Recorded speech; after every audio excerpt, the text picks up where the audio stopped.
या निमित्ताने या घरांसाठी 1,20,000 रुपये थेट देतो। नरेगाच्या माध्यमातून 28,000 रुपये देतो। पुन्हा प्रत्येक घराला शौचालयाकरता 12,000 रुपये देतो। असे या ठिकाणी आपण जवळपास 1,60,000 रुपये या माध्यमातून आपण देतो।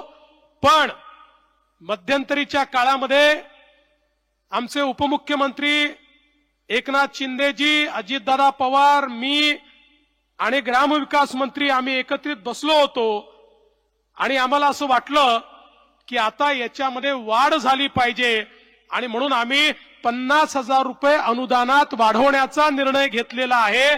त्यामुळे आता प्रत्येकाला 2 लाख रुपयाच्या वर या ठिकाणी घर बांधणी करता हे पैसे मिळणार आहेत।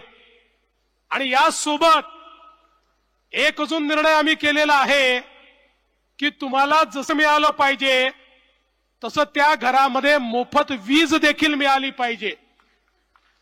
आणि म्हणून 20 लाख लाभार्थ्यांना आम्ही त्या ठिकाणी सोलरचं अनुदान देणार आहोत आणि सोलर त्या ठिकाणी फिट करून जन्मभराकरता तुम्हाला मोफत वीज ही या ठिकाणी मिळणार आहे।